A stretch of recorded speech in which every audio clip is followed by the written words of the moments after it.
A lo largo de la historia, muchos hombres y mujeres lo dejaron todo para adentrarse en los lugares más peligrosos y remotos del planeta con una sola misión: llevar su religión a pueblos que nunca la habían oído. Y a algunos les costó la vida. Hoy vas a conocer varias historias reales y muy poco conocidas de misioneros que fueron a cambiar el mundo de otros y acabaron cambiados para siempre. El joven que llegó a la isla más aislada del planeta y murió a flechazos, con un cuerpo que ningún país se ha atrevido a recuperar. El ahijado de Hitler, que acabó de misionero en el Congo, entre rebeldes que se creían inmunes a las balas, y el hombre que fue al Amazonas a convertir a una tribu y terminó perdiendo su propia fe. Relájate, ponte cómodo y bienvenidos a Detrás de la Historia.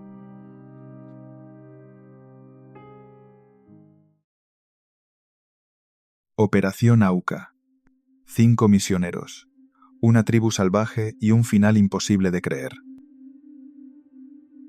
5 hombres jóvenes murieron atravesados por las lanzas de una tribu de la selva, y lo más increíble es que ni siquiera dispararon para defenderse, aunque llevaban pistolas cargadas y podrían haberse salvado. Decidieron dejarse matar antes que hacer daño a quienes los atacaban. Pero lo que pasó después es todavía más difícil de creer. Las esposas de esos hombres, en lugar de huir de aquel horror, se fueron a vivir a la selva con los mismos guerreros que habían matado a sus maridos.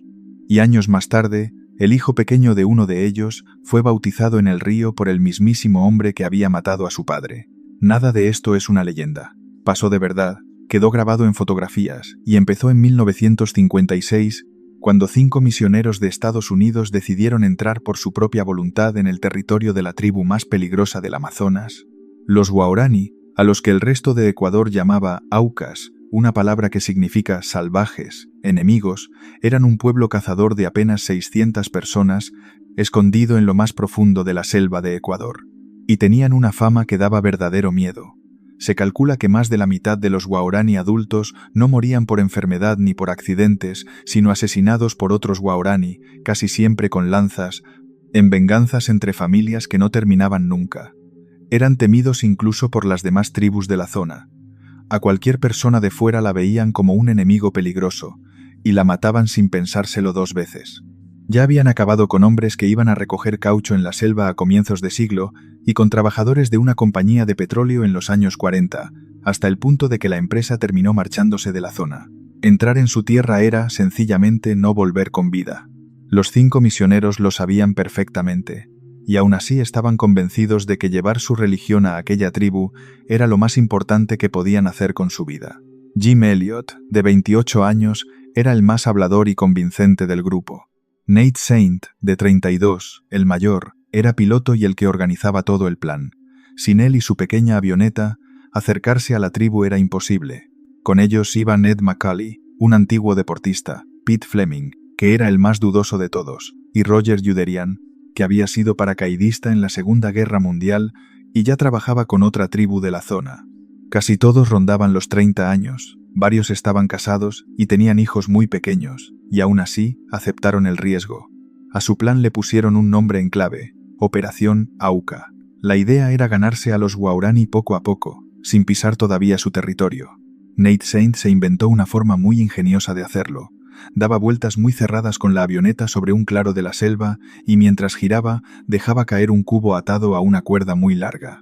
Por el propio giro del avión, el cubo se quedaba casi quieto en el aire y bajaba justo hasta el suelo, así que podían entregar regalos con puntería sin necesidad de aterrizar. El primer regalo que soltaron, en octubre de 1955, fue una olla de aluminio brillante con botones de colores dentro, y para su alegría, los Waorani la recogieron del suelo y se la quedaron. A partir de ahí, durante 13 semanas les fueron lanzando machetes, ollas, cintas y hasta un pequeño avión de juguete, mientras gritaban por un altavoz una frase de saludo que habían aprendido de una mujer Waorani que años atrás había escapado de la violencia de su tribu. Creían que significaba algo así como «me caes bien, quiero ser tu amigo», aunque en realidad ninguno de los dos bandos se entendía del todo con el otro. Y entonces pasó algo que lo cambió todo. Los Waorani empezaron a devolverles regalos. Ataban a la cuerda un adorno de plumas, un loro vivo, algo de comida. Los misioneros lo tomaron como una invitación. Animados, A principios de enero montaron un campamento en una playa del río Curaray, con una casa subida a un árbol para dormir seguros, y el 6 de enero llegó el momento que llevaban meses esperando. 3 guaraní salieron de entre los árboles, un joven al que llamaron George, una chica y una mujer mayor.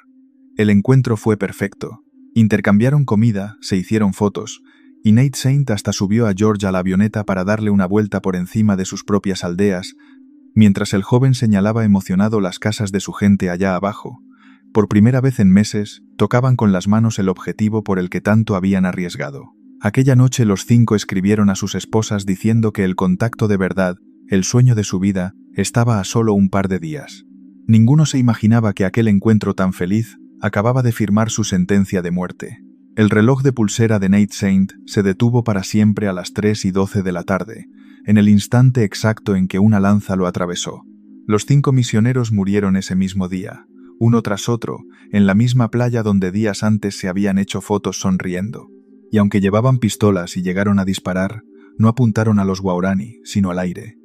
Habían prometido entre ellos que preferían morir antes que matar a un solo indígena para salvarse.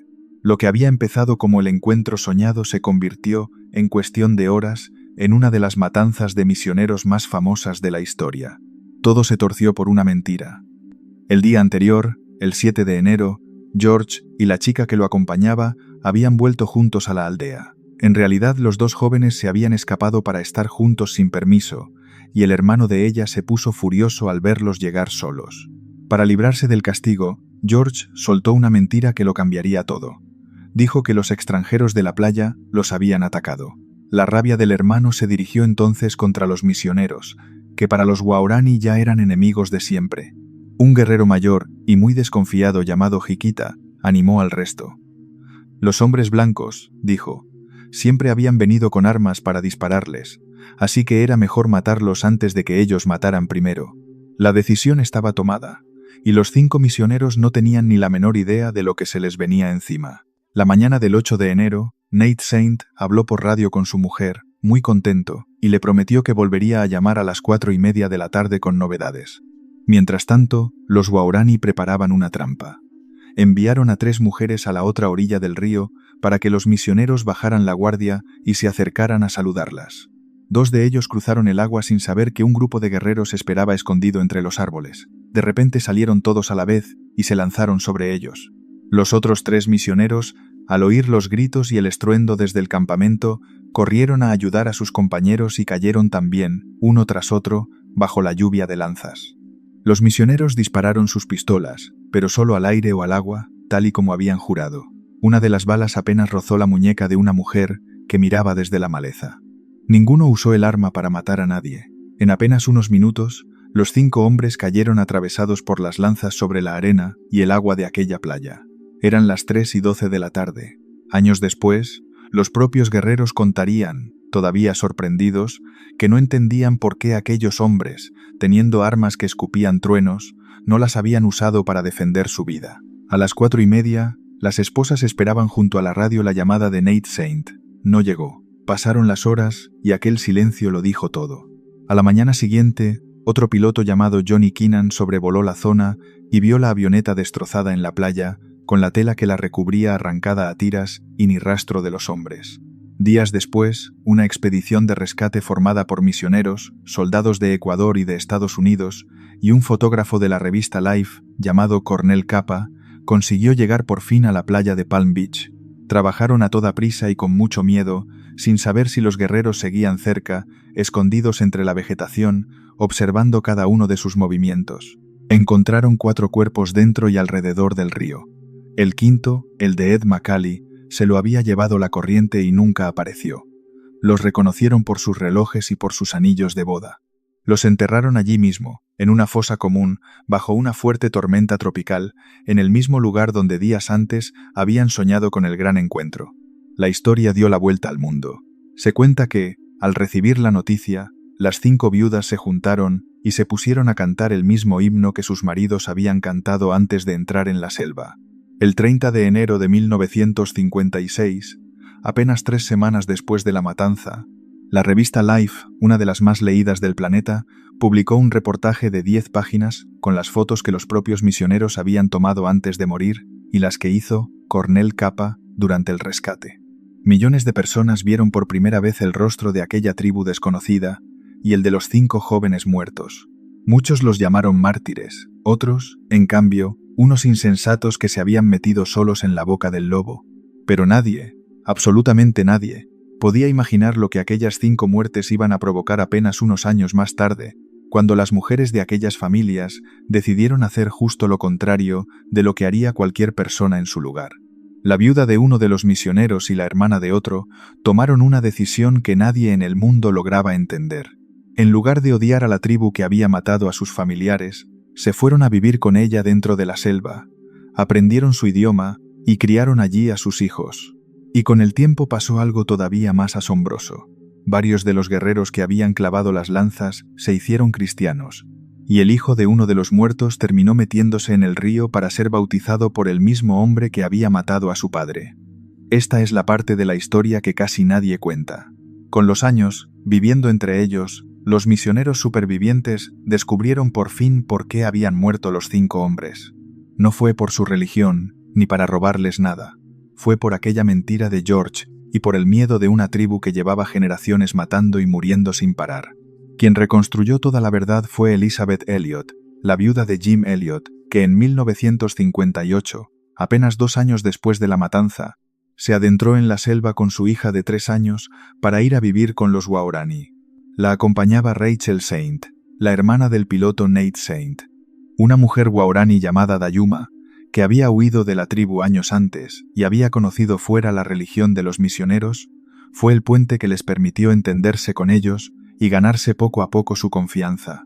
El primer paso lo dieron cuando 2 mujeres de la propia tribu salieron de la selva y se ofrecieron a acompañarlas hasta sus aldeas.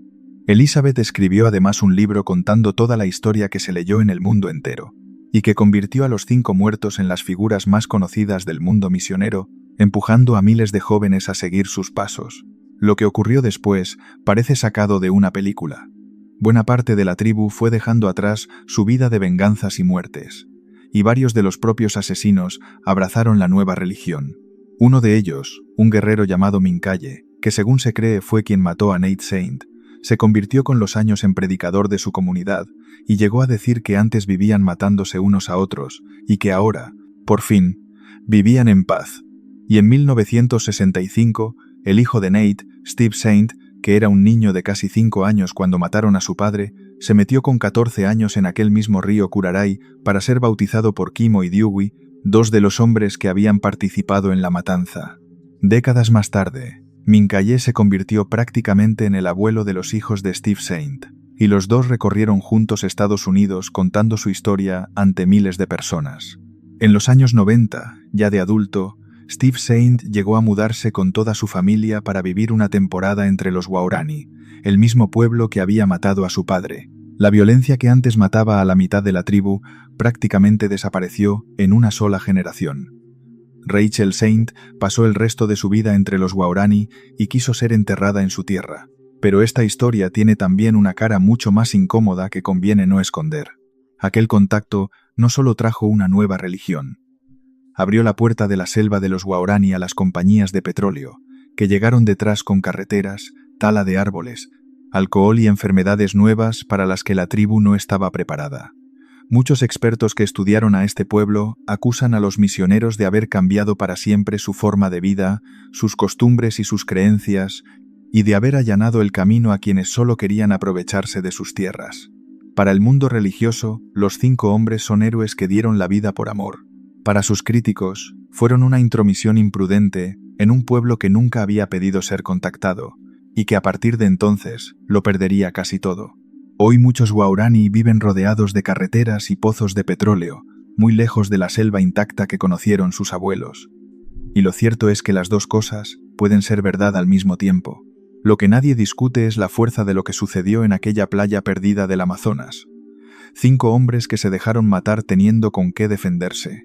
Unas viudas que perdonaron lo imperdonable y se fueron a vivir con los asesinos de sus maridos. Y un niño que, años después, abrazó como a un abuelo al mismo hombre que le había quitado a su padre. Pocas historias reúnen tanta violencia y tanto perdón en el mismo lugar, y por eso, más de 60 años después, lo que pasó en la Operación Auca se sigue contando en todos los rincones del mundo. John Allen Chau, el misionero al que ningún país se atrevió a ir a rescatar. Un joven misionero cristiano de 26 años pagó a unos pescadores para que lo llevaran a escondidas hasta la isla más aislada del planeta, un lugar donde vive una tribu que mata con flechas a cualquier extraño que se acerca a su costa. Acercarse a esa isla está prohibido por la ley, pero él fue igualmente, solo, con una Biblia en la mano y regalos para una gente que jamás había pedido conocer a nadie. No hablaban su idioma, no sabían quién era, y en cuanto insistió en pisar su playa lo mataron. Su historia se convirtió en 2018 en una de las noticias más comentadas del mundo, y todavía hoy obliga a preguntarse hasta dónde puede llevar a una persona aquello en lo que cree. El joven se llamaba John Allen Chau, era estadounidense, hijo de un médico que de niño había huido de la China comunista y llevaba soñando con aquella isla desde muy pequeño. Con solo 10 años, tras leer una famosa novela de aventuras, decidió que quería explorar los rincones más remotos de la Tierra, y con el tiempo esa idea se fue mezclando con una fe cristiana tan intensa que acabó convirtiéndose en una obsesión. Su gran ídolo era Jim Elliot, uno de aquellos 5 misioneros lanceados en Ecuador en 1956, y Chau soñaba con hacer algo parecido, llevar su religión al último pueblo del planeta que todavía no la conocía. No fue una idea de última hora. Durante años había viajado varias veces a esa zona del Océano Índico para estudiar el terreno de lejos y planear cómo llegar. Llegó incluso a escribir que temía que aquella isla pudiera ser el último refugio del diablo sobre la tierra. Y tampoco era un aventurero improvisado. Estudió en una universidad cristiana, se preparó durante años con una organización especializada en llegar a pueblos remotos e incluso pasó por una especie de campamento de entrenamiento donde otras personas fingían ser una tribu hostil para enseñarle a mantener la calma si lo atacaban. Aprendió a estudiar y anotar idiomas que nadie ha escrito jamás. Se formó como sanitario de urgencias y llegó a cargar con material para taponar sus propias heridas de flecha e intentó vacunarse contra 13 enfermedades distintas. Antes de partir, se encerró 11 días completamente aislado para no llevar encima ningún germen, porque entendía algo que mucha gente no capta a la primera, que él, con sus microbios, podía ser mucho más peligroso para aquella tribu que todas las flechas de la tribu juntas para él. La isla se llama Sentinel del Norte y está en medio del Océano Índico, dentro de un grupo de islas que pertenece a la India. Allí vive uno de los últimos pueblos del mundo que sigue completamente al margen de la civilización.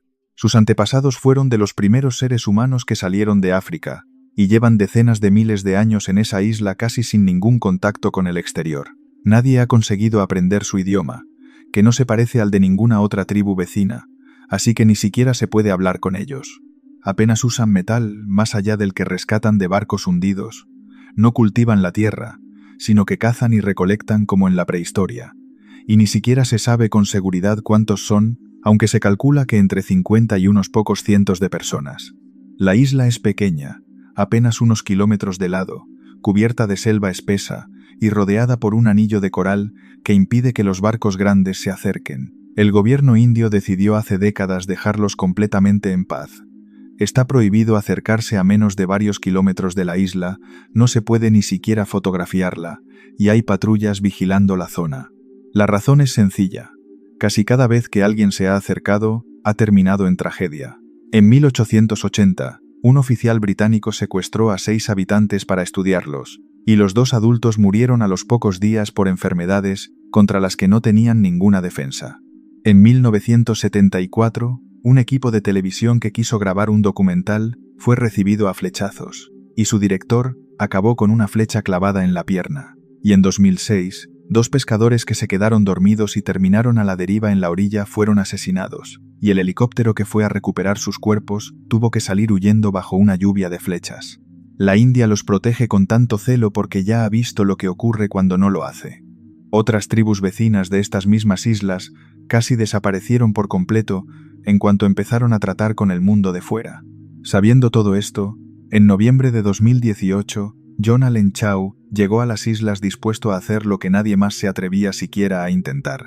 Una flecha disparada por un niño se clavó en la Biblia que John Allen Chau apretaba contra su pecho y le salvó la vida por unos centímetros. Cualquiera habría entendido el mensaje y se habría marchado para siempre. Él hizo justo lo contrario. Aquella misma noche, herido y empapado, escribió que quizá aquella isla era el último lugar de la tierra donde no se conocía a Dios, y que valía la pena volver a intentarlo. Sabía perfectamente que podían matarlo, y aún así, a la mañana siguiente, pidió que lo dejaran otra vez en la orilla. Antes de llegar a ese punto, Chau lo había preparado todo con muchísimo cuidado, y hasta creía que Dios lo estaba ayudando a esconderse de las patrullas. Llegó a las islas a mediados de octubre e intentó primero convencer a los miembros de otra tribu ya contactada, los Onge, para que le hicieran de intermediarios, pero no lo consiguió.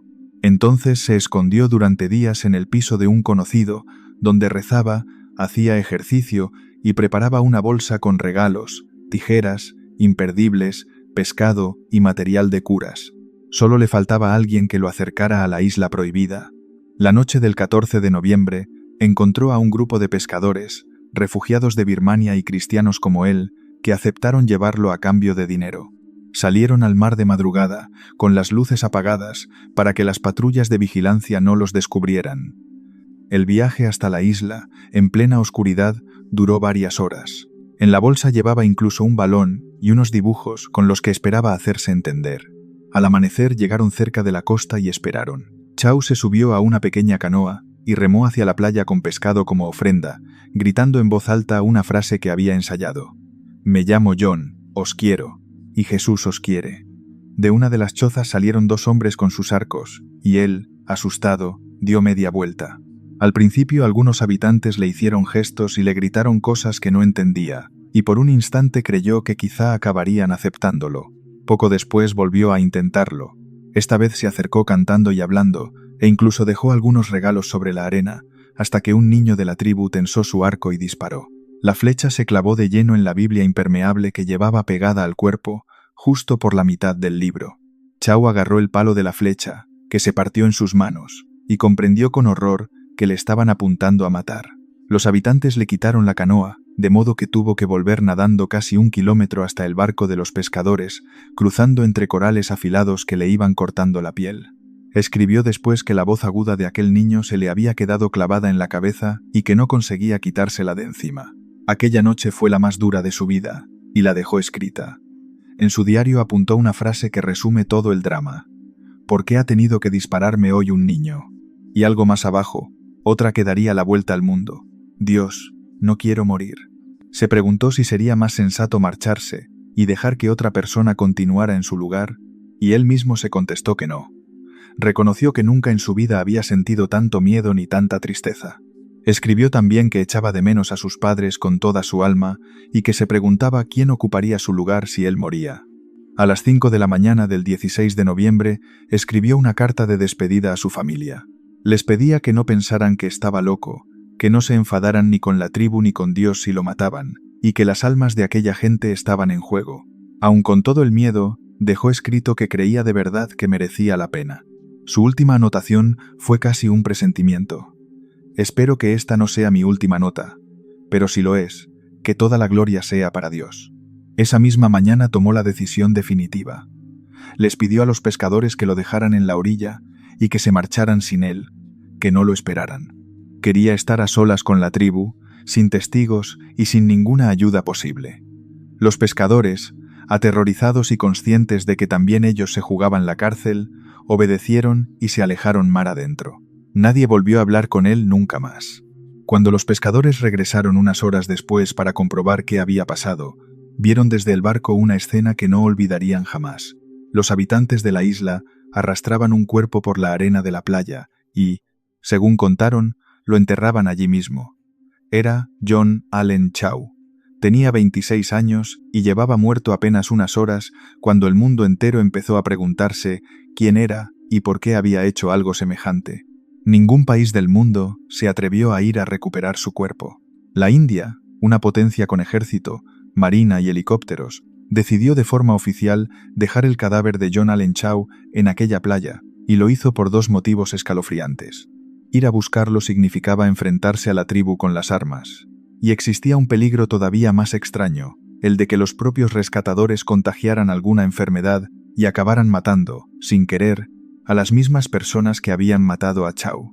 Su cuerpo sigue hoy en la isla, y lo más probable es que nunca salga de ella. La policía detuvo a 7 personas, entre ellas los pescadores que lo habían transportado, y abrió una investigación por asesinato, aunque era una causa imposible desde el principio. A los habitantes de la isla no se les puede detener, ni interrogar, ni juzgar, porque están completamente fuera del alcance de cualquier ley del mundo. Los pescadores contaron que Chau había ido por su propia voluntad, sin que nadie lo presionara. Las autoridades llegaron a sobrevolar la isla y a acercarse en barco para intentar localizar el cuerpo, pero, recordando muy bien lo que había pasado en 2006, terminaron dándose por vencidas. La India mantiene desde hace años una norma muy clara con esta tribu, que se podría resumir en 3 palabras: mirar, pero no tocar. Ir a por el cuerpo de Chau era romper esa norma y condenar a más gente a la muerte. Con el tiempo, la investigación quedó prácticamente cerrada sin que nadie pudiera responder nunca por aquella muerte. La reacción de su familia sorprendió a mucha gente. Su padre, que es médico, culpó en parte a la comunidad religiosa de haberle metido en la cabeza una versión demasiado extrema de la fe, y llegó a comparar el final de su hijo con el de quienes se sacrifican por una idea llevada al límite. La organización con la que Chau se había preparado, en cambio, lo defendió como a un mártir y aseguró que había sido uno de sus mejores alumnos. Para ellos no había muerto por imprudencia, sino por amor a aquella gente. Y la propia familia, en pleno dolor, hizo algo tremendamente difícil. Perdonó en público a la tribu que lo había matado y pidió que dejaran en libertad a los pescadores detenidos. No querían más muertes ni más castigos por lo que había ocurrido. Su historia dividió al mundo en 3. Para una parte de la comunidad cristiana, Chau era un héroe y un mártir que había entregado la vida por su fe, igual que los misioneros a los que admiraba. Para muchas otras personas, fue un imprudente que se saltó la ley y se metió él solo en una trampa mortal, y en Internet no faltó quien se burló abiertamente de su muerte, hasta el punto de concederle en tono de mofa un premio que se da a las muertes más absurdas por decisiones temerarias. Y para un tercer grupo fue algo peor todavía. Un ejemplo más de gente de fuera que no respeta a un pueblo que solo quiere que lo dejen tranquilo, exactamente igual que aquel oficial británico que un siglo antes se había llevado por la fuerza a varios de sus habitantes. Varias organizaciones que defienden a los pueblos indígenas fueron todavía más duras y pidieron que su historia se recordara como una advertencia y no como un ejemplo a imitar. Pero el argumento más fuerte contra lo que hizo Chau no tiene que ver con la religión ni con la ley, sino con la salud. Al llevar tantos miles de años aislados, los habitantes de la isla no tienen defensas contra enfermedades tan corrientes para nosotros como una gripe o un simple resfriado. Un único virus llegado de fuera podría acabar con la tribu entera en cuestión de semanas, y por eso ni las vacunas ni los 11 días de aislamiento de Chau servían de garantía. Conviene además dejar clara una cosa: esta gente no ataca porque sí. En 1991 llegaron a acercarse desarmados a recoger unos cocos que les ofrecían desde unas barcas, así que no son unos monstruos sedientos de sangre. Aquel día, un grupo de científicos indios logró durante unos minutos el único contacto pacífico del que se tiene noticia con esta tribu. Su violencia es la de quien defiende su casa después de siglos de secuestros y enfermedades traídas por los extraños. La imagen que mejor los retrata es la de uno de sus hombres, de pie sobre la arena, apuntando con su arco a un helicóptero, como si le gritara al mundo entero una sola frase: «No os queremos aquí». John Allen Chau no quiso escuchar ese mensaje, y le costó la vida. Y sin embargo, esa frase muda es justo la que casi nadie de fuera ha querido respetar. Los Simba, los misioneros masacrados por los rebeldes que se creían inmunes a las balas. En el corazón de África, decenas de misioneros cristianos fueron perseguidos, torturados y asesinados por unos rebeldes que estaban convencidos de haberse vuelto inmunes a las balas gracias a la magia. Curas, monjas y pastores que solo querían enseñar su religión en la selva acabaron ejecutados en plazas públicas o desaparecidos para siempre. Y en medio de aquel infierno había un personaje que parece inventado, un sacerdote católico que era nada menos que el hijo de uno de los hombres más poderosos de la Alemania nazi, el mismísimo secretario personal de Hitler. Todo esto ocurrió de verdad en 1964, en un país que acababa de nacer y ya se estaba hundiendo en el caos, el Congo. Para entender esta historia, hay que retroceder a 1960, el año en que el Congo dejó de ser una colonia de Bélgica y se convirtió, de golpe, en un país independiente. La alegría duró poquísimo. En cuestión de días, los soldados del propio ejército se amotinaron contra sus jefes. Una región rica en minerales llamada Katanga intentó separarse del resto, y el nuevo estado se rompió en pedazos. Tuvieron que llegar cascos azules de las Naciones Unidas para intentar poner orden, pero el caos ya era imparable. Su primer líder, Patrice Lumumba, un joven político que soñaba con un Congo libre y unido, fue apartado del poder en pocos meses, detenido, entregado a sus enemigos y asesinado a tiros a principios de 1961, con la ayuda en la sombra de varias potencias extranjeras. Su muerte lo convirtió en un mártir para medio país, y su nombre se transformó en una bandera para todos los que querían tomar el poder por la fuerza. Años después de morir, la gente seguía matando y muriendo en su nombre. El país se había convertido en un polvorín a punto de estallar. De ese odio y ese caos nació, en 1964, la rebelión de los Simba. La palabra Simba significa león en suajili, y así se hacían llamar aquellos rebeldes, leones. Muchos de ellos eran jóvenes, incluso adolescentes, armados con lo que encontraban y guiados por antiguos seguidores de Lumumba. Su verdadera fuerza no estaba en las armas, sino en una creencia, la magia de guerra.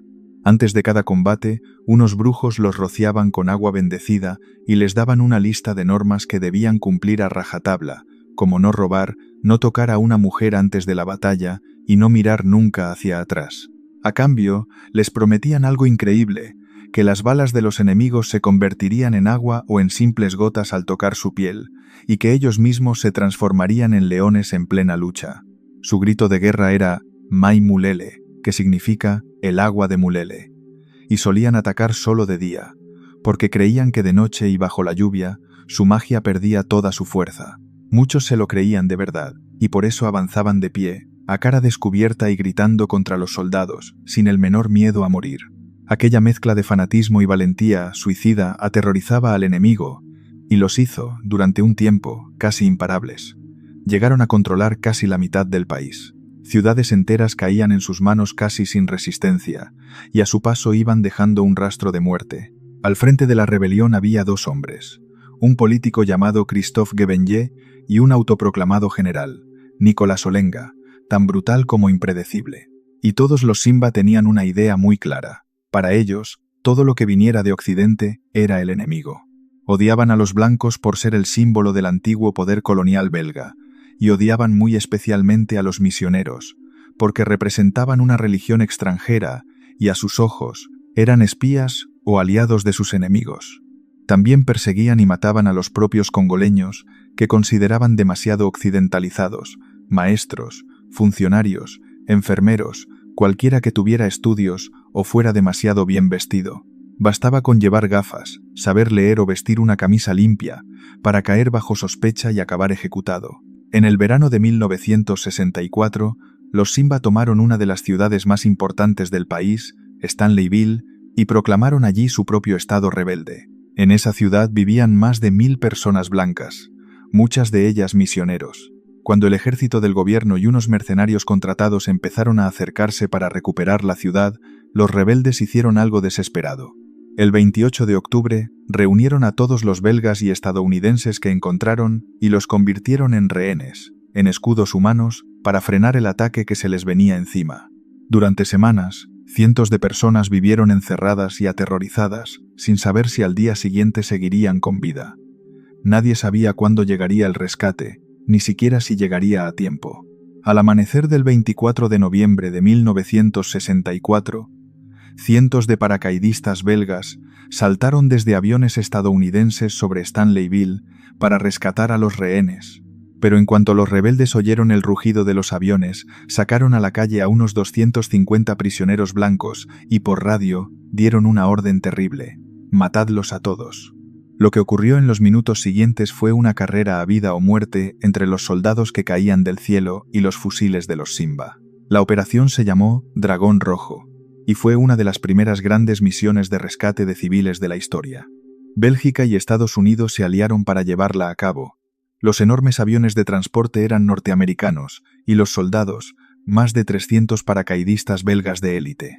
Los aparatos habían despegado desde bases muy lejanas y habían cruzado medio continente de madrugada, en el mayor de los secretos. Al amanecer, se lanzaron sobre una franja de hierba junto al aeropuerto de la ciudad. Nada más tocar tierra, tuvieron que apartar a toda prisa los cientos de bidones y los vehículos que los rebeldes habían colocado en la pista para impedir que aterrizara nada, y en poco más de media hora consiguieron tomar el control del aeródromo. Fue una maniobra arriesgadísima. Si algo salía mal, quedaban atrapados en mitad de un país en guerra, a miles de kilómetros de casa. Desde allí salieron corriendo hacia el centro de la ciudad, donde estaban retenidos los rehenes. Cada minuto contaba. Sabían que, en cuanto los rebeldes reaccionaran, empezarían a matar, pero no llegaron a tiempo de evitar la matanza.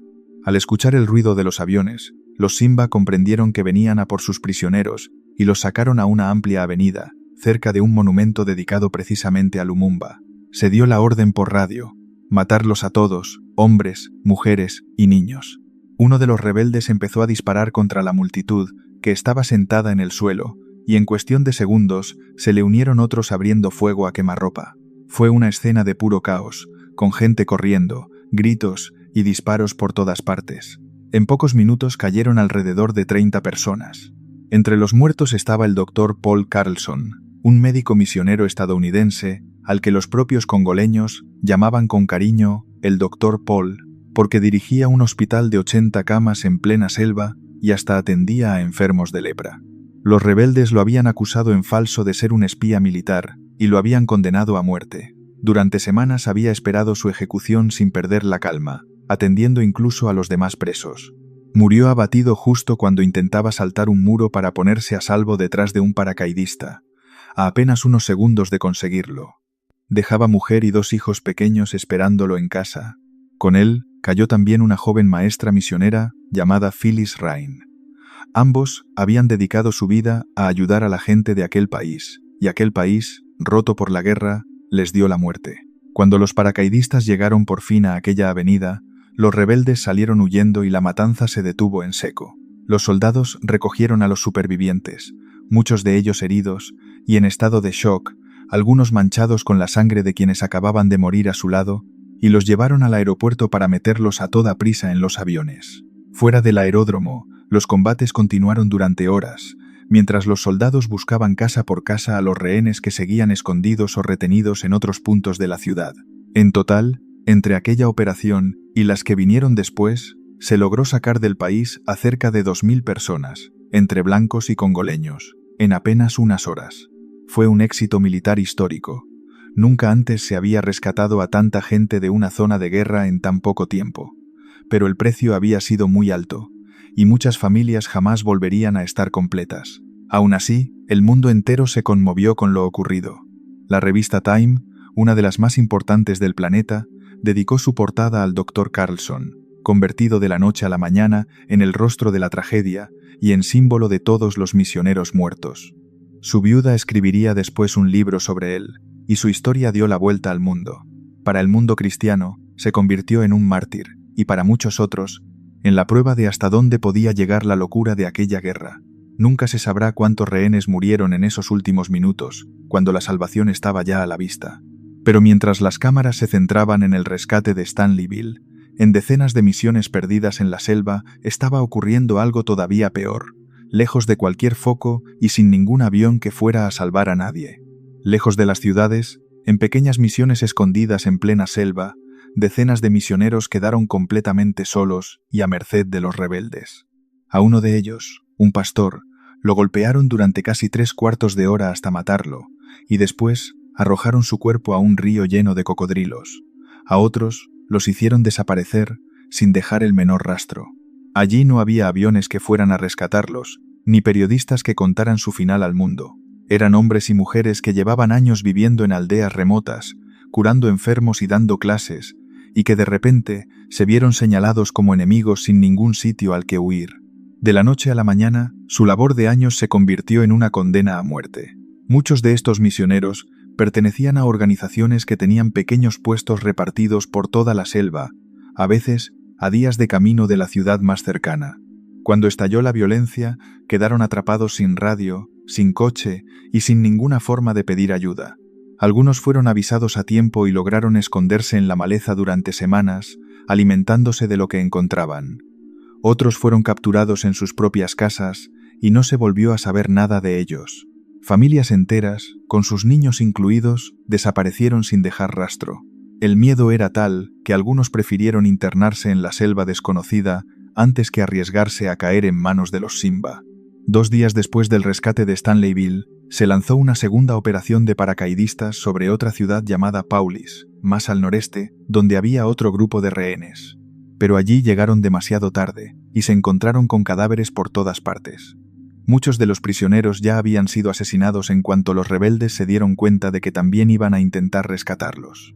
Uno de ellos era el pastor estadounidense Joseph Tucker, un misionero de casi 50 años. Primero lo dejaron ciego de un botellazo en la cara, y después lo mataron a palos muy despacio, en una agonía que se alargó casi 45 minutos. Su cuerpo terminó, como el de tantos otros, arrojado a un río para que se lo comieran los cocodrilos. No era un caso aislado. En aquella región, tirar los cuerpos a los cocodrilos se había vuelto casi una costumbre. En otros puntos del país, el horror se repetía una y otra vez. En Stanleyville y sus alrededores fueron asesinadas varias monjas españolas y numerosos sacerdotes católicos, algunos de ellos desnudados y apaleados delante de todos antes de morir. Para los rebeldes, aquellos hombres y mujeres de fe eran el enemigo perfecto. Extranjeros, blancos y creyentes a la vez. A otras religiosas las encerraron durante días sin comida, las golpearon y las violaron. Una de las supervivientes más conocidas fue una doctora británica llamada Helen Rosebeare, que dirigía un hospital en la selva. Fue capturada, brutalmente maltratada y violada durante su cautiverio, pero logró sobrevivir.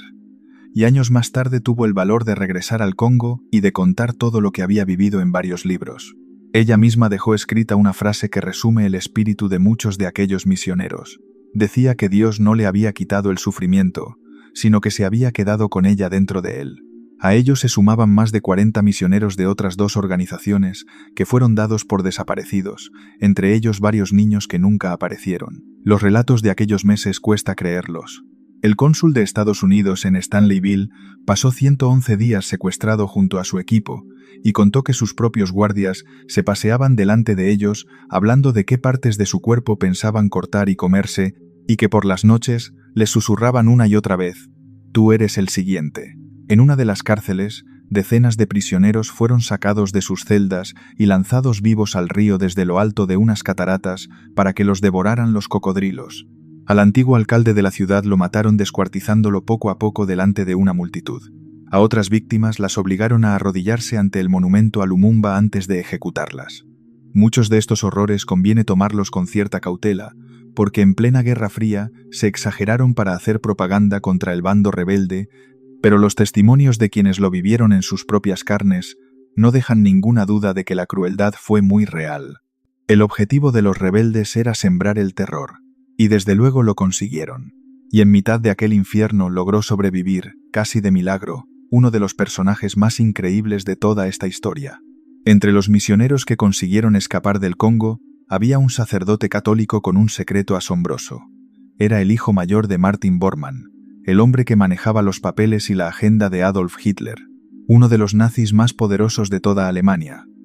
Y por si eso fuera poco, el propio Hitler había sido su padrino de bautizo. Aquel niño criado en el corazón mismo del nazismo había terminado, 20 años después, evangelizando aldeas perdidas en la selva africana. Su historia, verdadera de principio a fin, parece la mezcla imposible de 2 mundos que jamás deberían haberse cruzado. Y sin embargo, se cruzaron en la persona de aquel hombre. Su nombre era Martin Adolf Bormann. De pequeño lo llamaban el Principito, porque su familia era de lo más alto del régimen y estudió en colegios especiales del partido nazi. Durante su infancia llegó a conocer de cerca a los grandes jerarcas de aquel poder y su destino parecía escrito dentro de aquella maquinaria de guerra. Pero cuando la guerra terminó y Alemania se hundió, su mundo entero se derrumbó de golpe. Su padre desapareció sin dejar rastro y su madre murió de enfermedad poco después. Perdido, huérfano y avergonzado del apellido que llevaba, el joven fue acogido por una familia de campesinos, se refugió en la religión católica y acabó ordenándose sacerdote. Pidió que lo enviaran lo más lejos posible de Europa, donde su apellido pesaba como una losa, y en 1961 lo mandaron como misionero al Congo. Allí lo sorprendió, 3 años más tarde, la rebelión de los Simba, de la que consiguió escapar con vida por muy poco. Como cualquier otro misionero de la zona, tuvo que esconderse y correr para salvar la vida, sin que su famoso apellido le sirviera de nada. Con el tiempo colgó los hábitos, se casó con una antigua monja y se dedicó a recorrer colegios contando de primera mano los horrores del nazismo, e incluso llegó a reunirse con supervivientes del Holocausto en Israel. Nunca renegó de su fe, pero sí de todo lo que su familia había representado. Pocas vidas han dado un giro tan brutal. Del apellido más temido de Alemania a un humilde misionero perdido en África, pidiendo perdón por el pasado de su padre. Detrás de toda esta tragedia había algo mucho más grande que una simple revuelta: la Guerra Fría. El Congo se había convertido en un tablero enorme donde las grandes potencias movían sus fichas.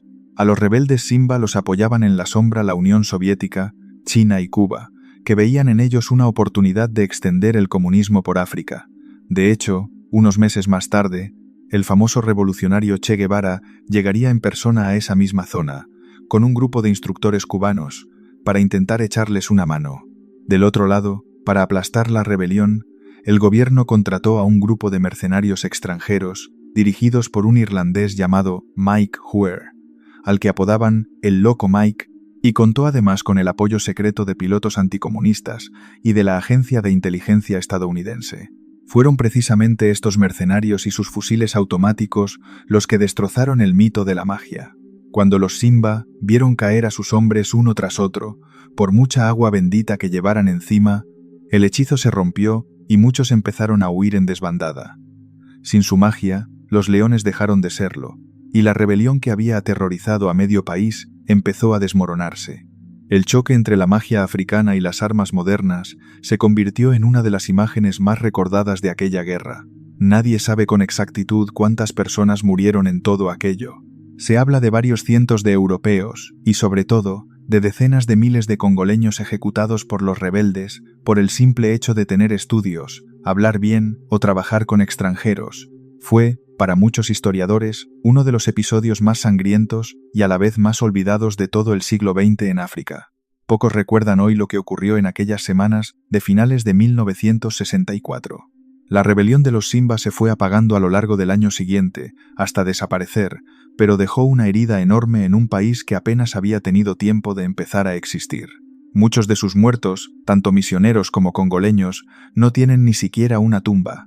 De aquella pesadilla nos quedan las imágenes de los paracaidistas cayendo del cielo al amanecer, la portada de una revista con la cara de un médico convertido en mártir, y la historia casi imposible del hijo de uno de los grandes jefes nazis rezando en la selva, mientras a su alrededor mataban a sus compañeros de fe por creer exactamente en lo mismo que él.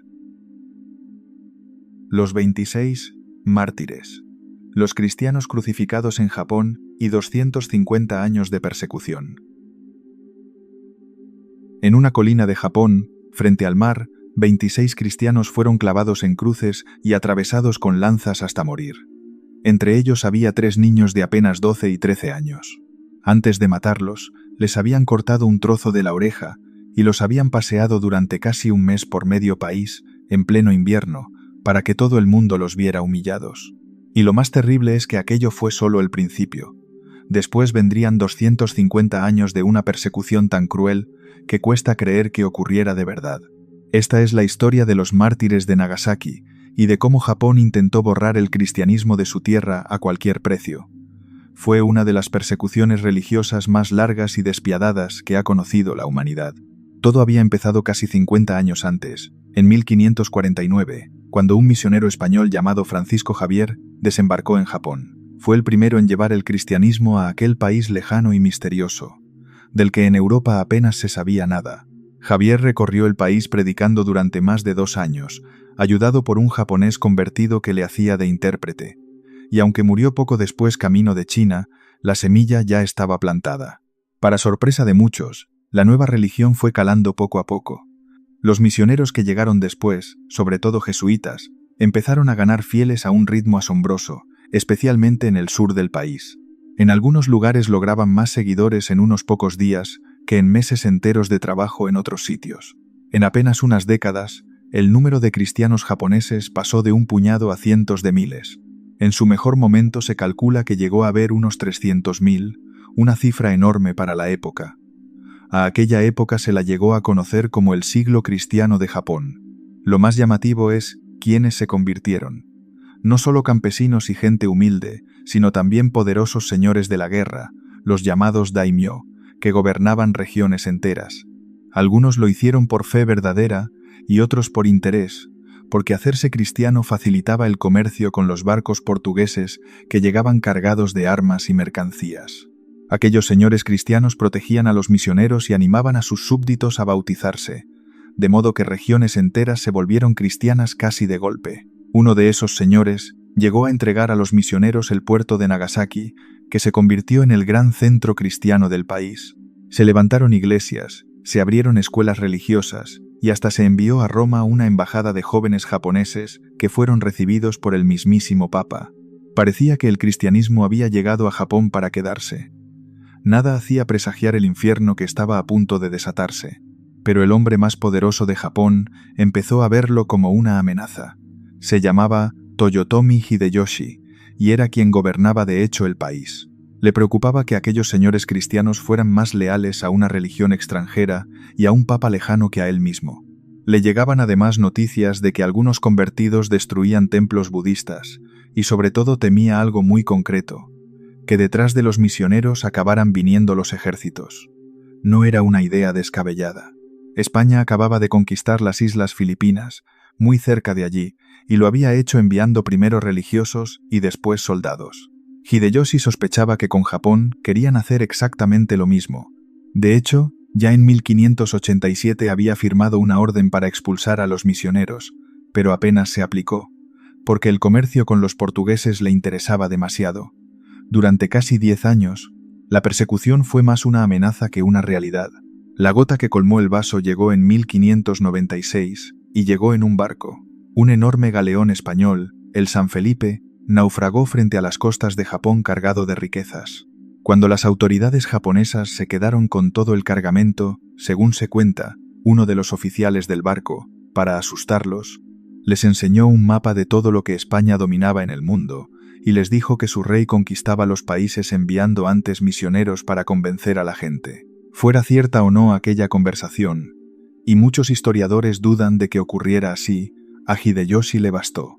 Furioso, dio orden de detener a los primeros cristianos que encontrara y de hacer con ellos un castigo tan brutal que nadie lo olvidara jamás. Mandó arrestar a un grupo de frailes franciscanos en las ciudades de Kioto y Osaka, y con ellos a varios de sus colaboradores japoneses.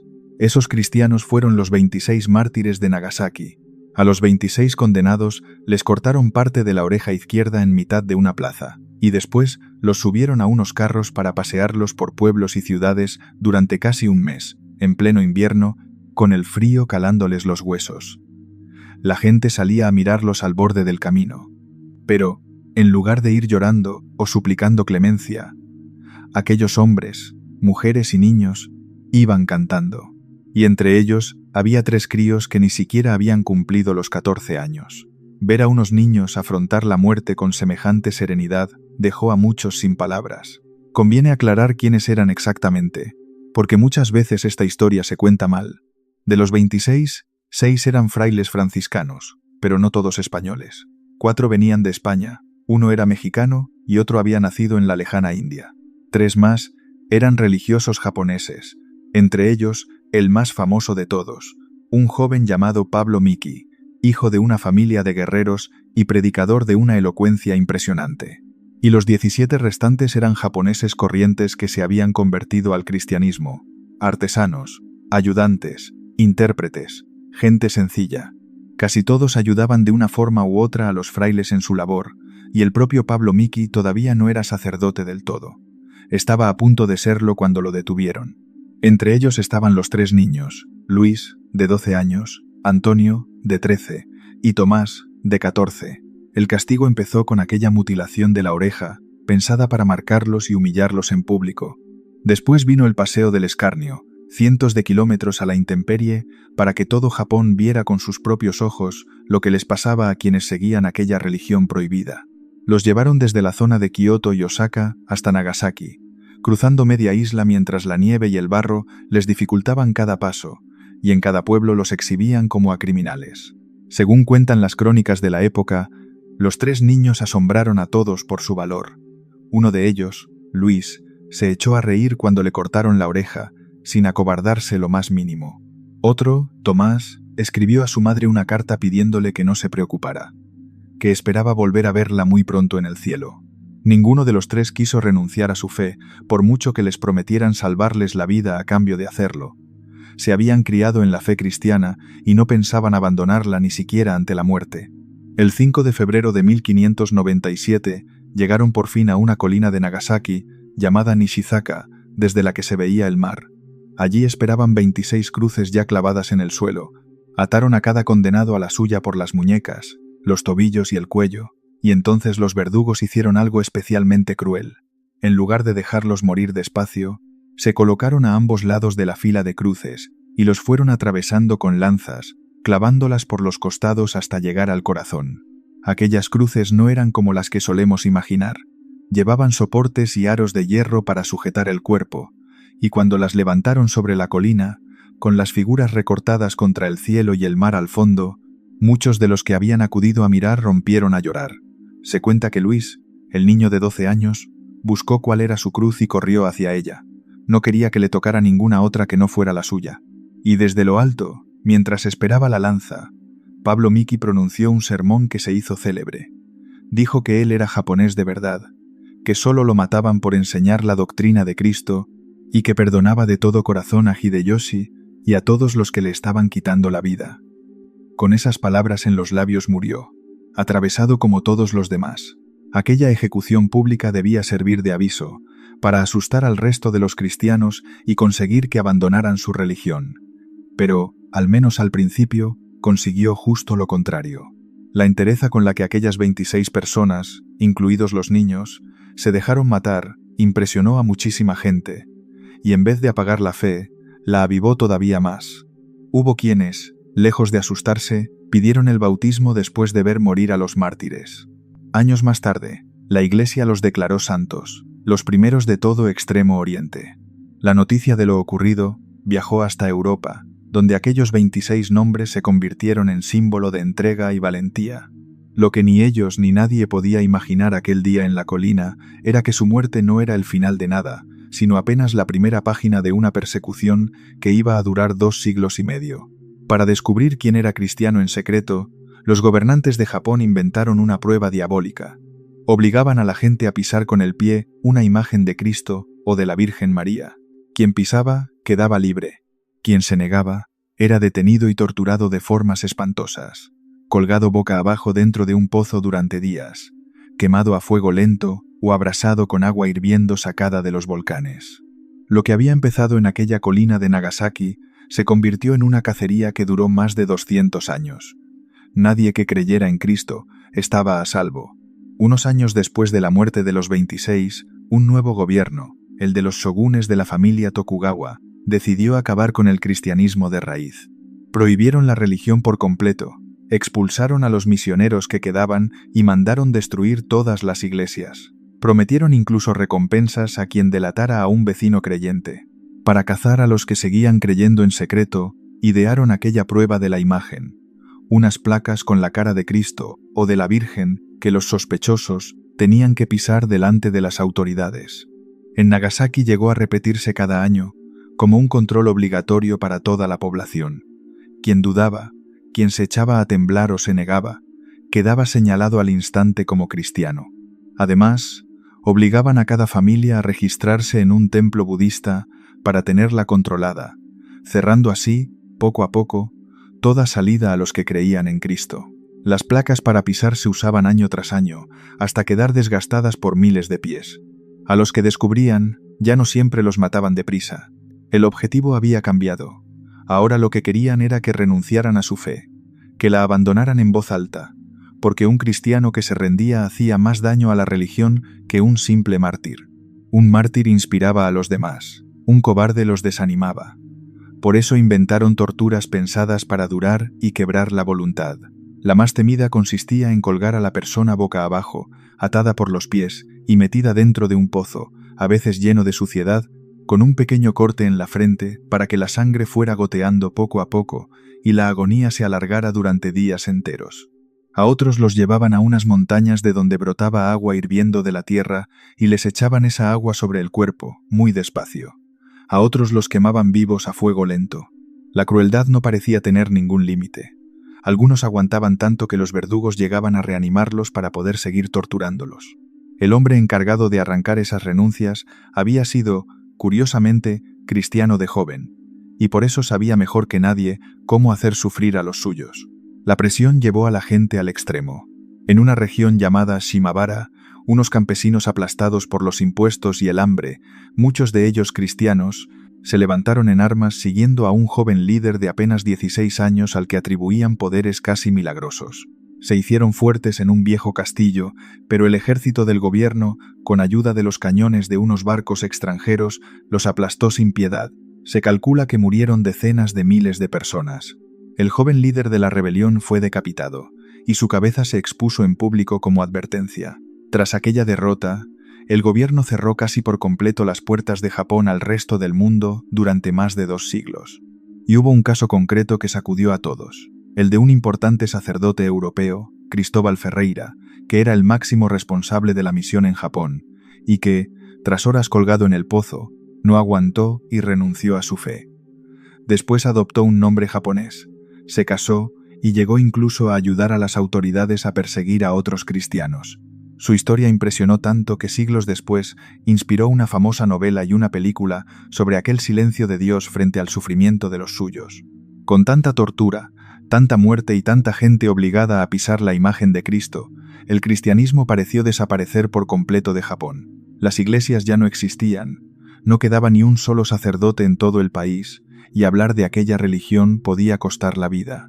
El mundo entero dio por hecho que la fe cristiana se había borrado de aquella tierra para siempre. Muchos habían muerto, otros muchos habían renunciado en público para salvar la vida, y el resto había aprendido a esconderse tan bien que parecían no existir. Pero, en el más absoluto de los secretos, en pequeños pueblos escondidos de la costa, algo increíble seguía vivo sin que nadie lo supiera. Y ese secreto se mantendría vivo durante generaciones. Durante más de 200 años, miles de japoneses siguieron siendo cristianos en el más absoluto de los secretos, sin iglesias, sin sacerdotes y sin una sola Biblia que leer. Cualquier descuido podía llevarlos a la tortura o a la cruz. Rezaban a escondidas, se transmitían las oraciones de padres a hijos aprendidas de memoria, y llegaron a disfrazar a la Virgen María de diosa budista para poder rezarle sin que nadie sospechara. Y un día, cuando el mundo entero los daba por desaparecidos, reaparecieron de golpe. Fue algo tan asombroso que hasta el Papa lo llamó un milagro, una de las historias más extraordinarias que existen sobre la fuerza de una creencia, y ocurrió en el mismo país que había intentado borrarlos por completo. A esos cristianos ocultos se los conoce hoy como los Kakure Kirishitan. Al quedarse sin curas que los guiaran y sin libros que leer, hicieron algo extraordinario para no perder su fe. Se organizaron ellos solos, eligieron entre ellos a hombres de confianza para bautizar a los niños en secreto y para dirigir los rezos, y fueron pasando de generación en generación las oraciones que recordaban, aunque con los años se fueran deformando hasta sonar casi como una lengua desconocida. No tenían ningún sacerdote de verdad, así que un cristiano de otro país difícilmente habría reconocido en ellos a alguien de su misma fe. Para que nadie los delatara, escondían sus símbolos a plena vista. Fabricaban pequeñas imágenes que por fuera parecían la diosa budista de la compasión, pero que para ellos eran en realidad la Virgen con el niño Jesús en brazos. Bautizaban a sus hijos con agua a escondidas y celebraban las fiestas cristianas haciéndolas pasar por fiestas budistas. Y así pasaron los siglos hasta que en 1865 ocurrió algo que nadie esperaba. Japón acababa de abrirse un poco al mundo, y en Nagasaki, precisamente, se había construido una pequeña iglesia para los extranjeros, dedicada a la memoria de los 26 mártires. Un día, un grupo de campesinos de un pueblo cercano se acercó con mucho miedo hasta aquel templo. Habían caminado desde su aldea sin saber muy bien qué iban a encontrar, jugándose la vida solo por acercarse. Necesitaban comprobar si aquel templo nuevo era de verdad el de su religión perdida. Una mujer se aproximó despacio al sacerdote francés y le susurró que el corazón de todos ellos era igual que el suyo. Luego le preguntó 3 cosas que solo un católico de verdad sabría: si obedecía al Papa de Roma, si honraba a la Virgen María y si vivía sin casarse. El sacerdote, que se llamaba Petit Jean, no daba crédito. Nunca antes una comunidad de creyentes había sobrevivido tanto tiempo sin iglesia, sin curas y sin libros.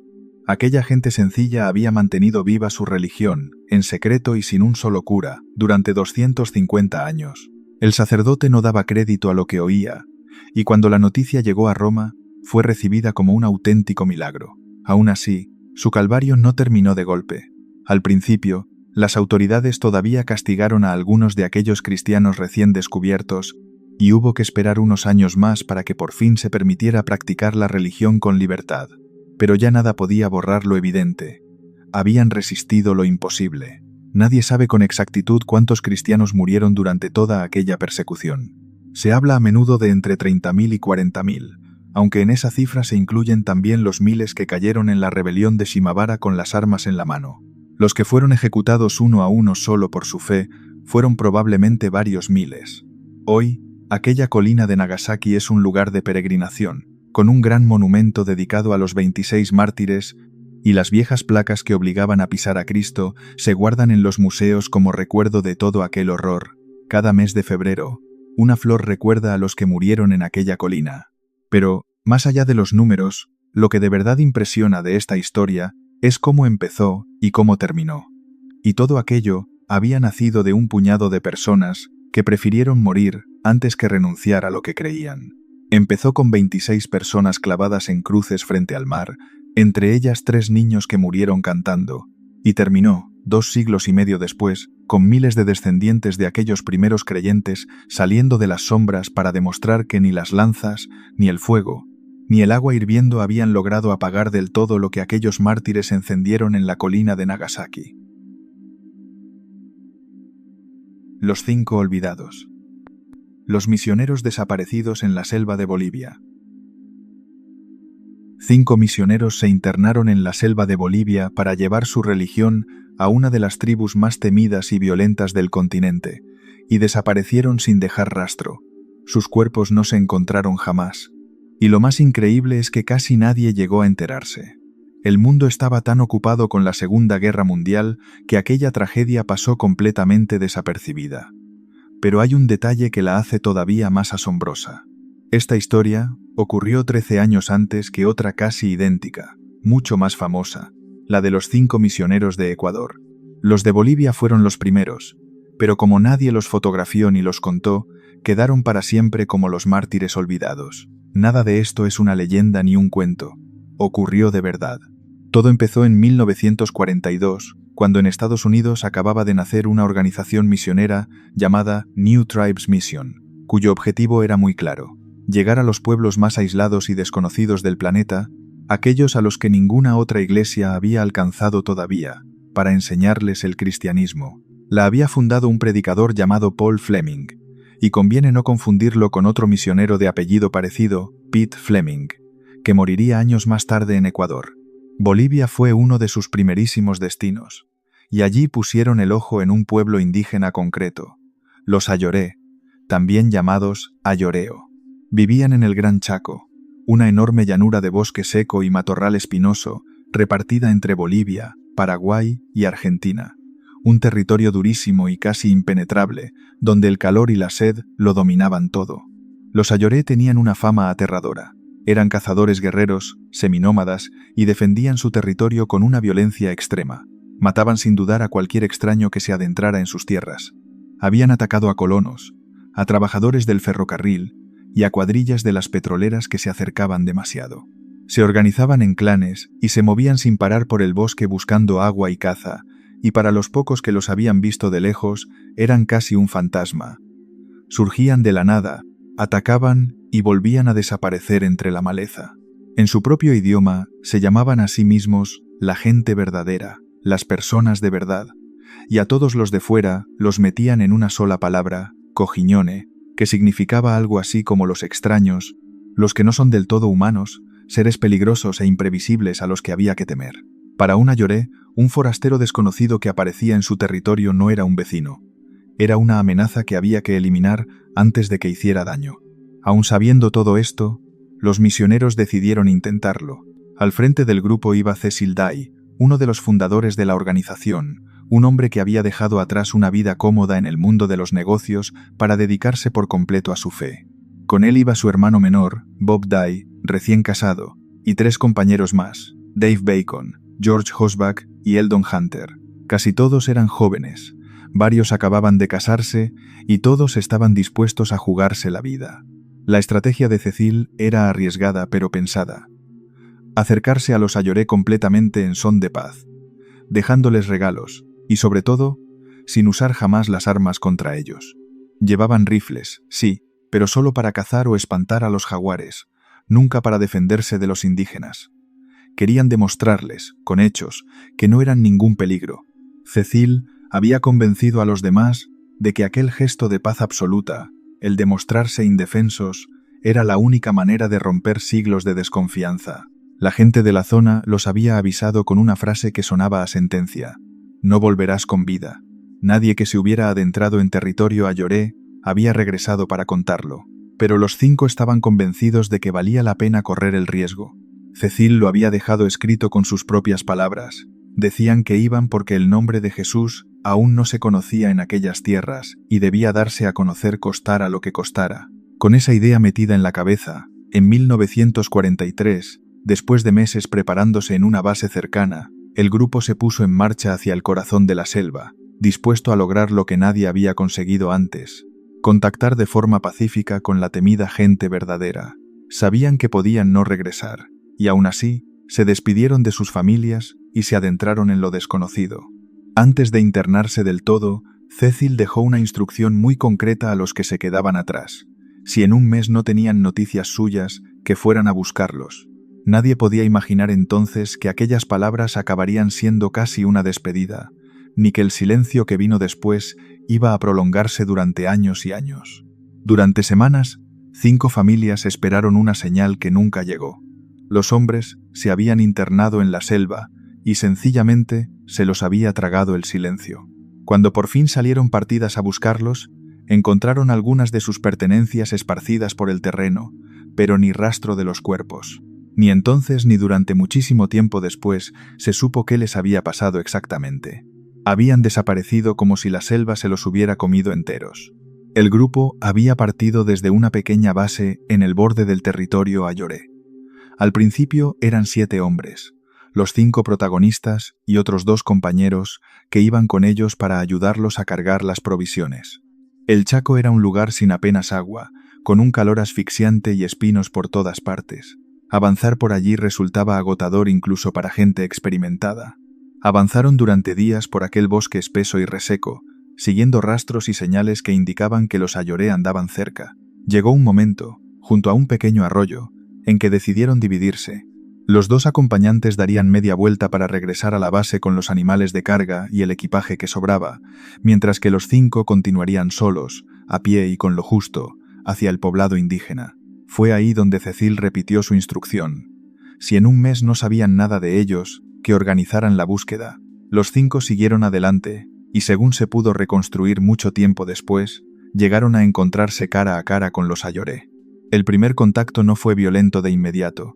Hubo un intercambio, dejaron regalos, y durante un rato pareció que todo iba bien. Pero algo se torció. La versión que dieron años más tarde los propios indígenas cuenta que, en un momento dado, la situación se descontroló y los guerreros se lanzaron sobre ellos. Los 5 misioneros, fieles a su promesa, no dispararon sus armas para defenderse. Se dejaron matar sin oponer resistencia, exactamente como habían decidido de antemano. Y así, en algún punto perdido de la selva boliviana, terminaron sus vidas aquellos 5 hombres. Nadie de fuera presenció aquel ataque, así que durante años lo único que hubo fueron suposiciones. Solo mucho después, cuando por fin se pudo hablar con los ayoré, encajaron todas las piezas. Pasó el mes que Cecil había marcado, y no llegó ninguna noticia. Entonces empezaron las búsquedas. Grupos de rescate se internaron en la selva siguiendo el rastro de los desaparecidos, pero se toparon con un muro. Hallaron objetos, restos del campamento, señales de que habían estado allí, pero a los hombres no. Algunas de las pertenencias que aparecieron dejaban claro que habían llegado hasta muy cerca del poblado, pero de ellos no quedaba ni una sola pista. La selva del Chaco era inmensa y hostil. Los Ayoré seguían siendo peligrosos, y buscar 5 cuerpos en semejante territorio era casi imposible. Con el tiempo, las esperanzas se fueron apagando. Las 5 esposas tuvieron que asumir que sus maridos no iban a volver, aunque durante muchísimo tiempo ni siquiera pudieron saber con certeza cómo ni dónde habían muerto. Y aquí aparece uno de los detalles más tristes de toda esta historia. La noticia de la desaparición tardó semanas en llegar siquiera a la sede de la organización en Estados Unidos.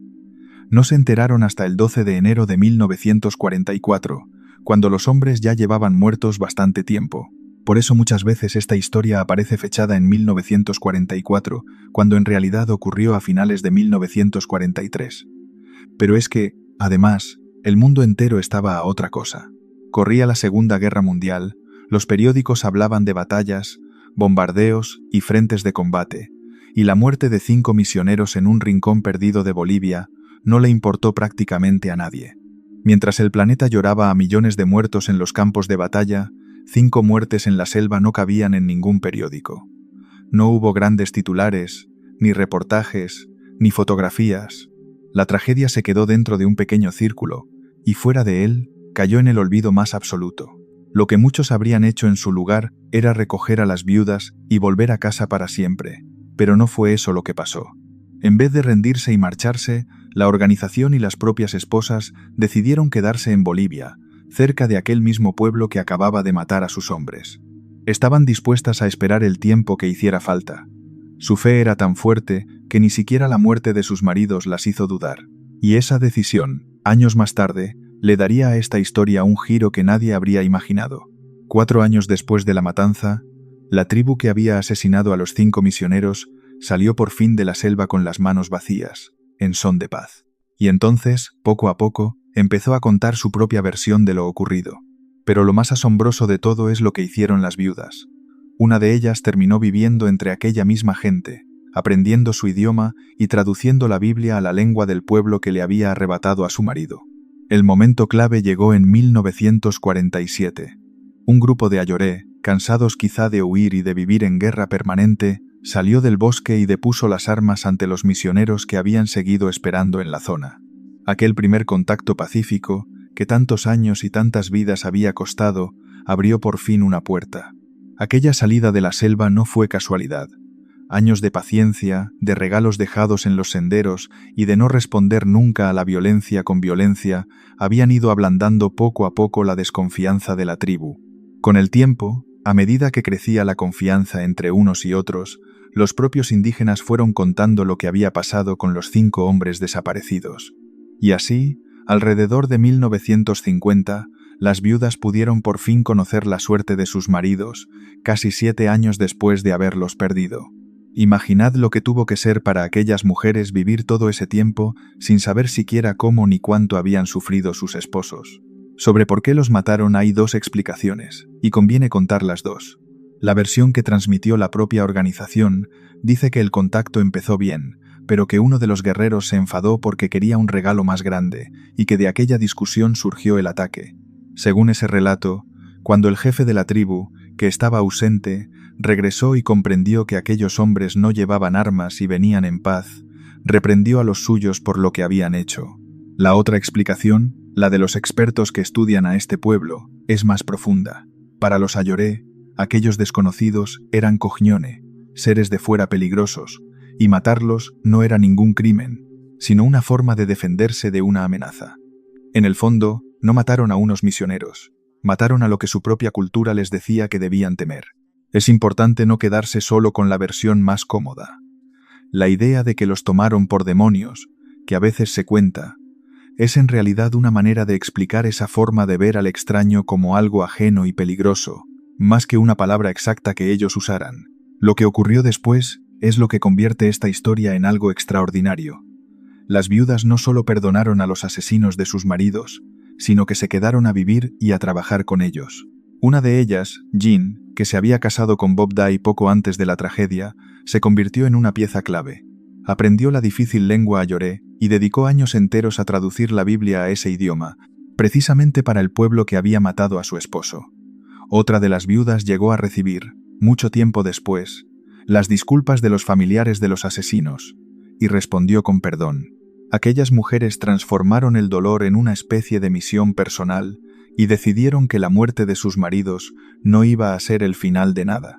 Para mucha gente de fuera, que unas mujeres eligieran vivir entre los asesinos de sus maridos era algo que sencillamente no cabía en la cabeza.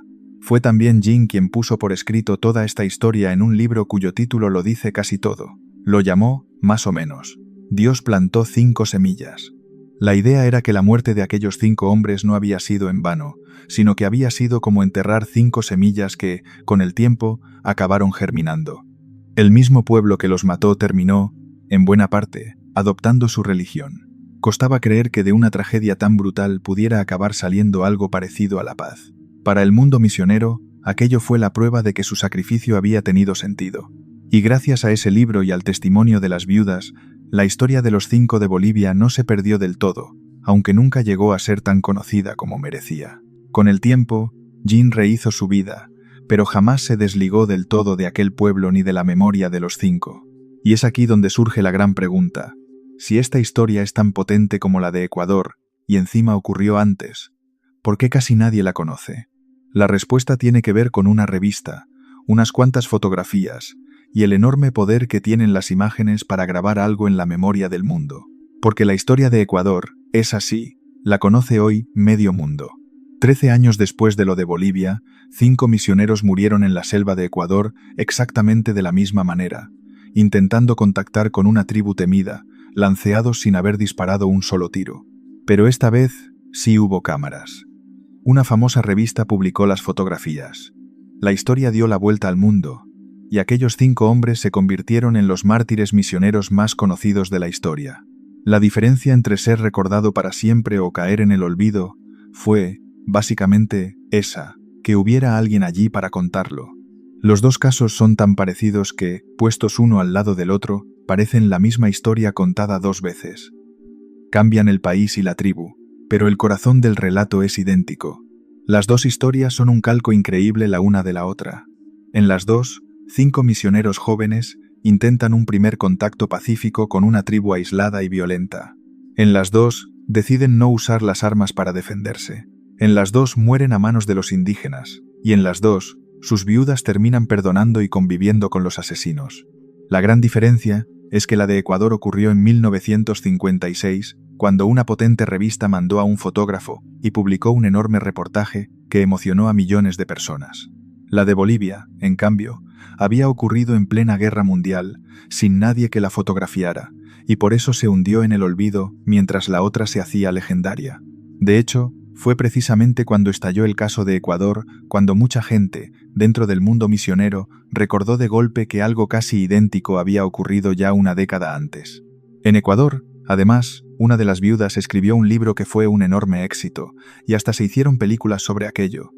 De Bolivia, en cambio, apenas quedó un libro discreto y el recuerdo de un puñado de personas. Y sin embargo, para las familias, el dolor había sido exactamente el mismo. Pero esta historia, como casi todas, tiene también una cara mucho más incómoda que no se debe esconder. Con el paso de las décadas, esa misma forma de actuar de los misioneros, ese empeño en sacar a las tribus de la selva para meterlas en el mundo moderno, trajo consecuencias terribles para los ayoré. En países vecinos como Paraguay, hubo auténticas cacerías para obligar a grupos de ayoré que seguían aislados a abandonar el bosque. Y una vez fuera, muchos de ellos empezaron a morir en masa por enfermedades tan corrientes para nosotros como la gripe, contra las que su cuerpo no tenía ninguna defensa. No hablamos de un daño imaginario. Comunidades enteras quedaron reducidas a casi nada, y algunos grupos de ayoré siguen todavía hoy escondidos en el bosque, negándose a salir precisamente por miedo a lo que les pasó a los suyos.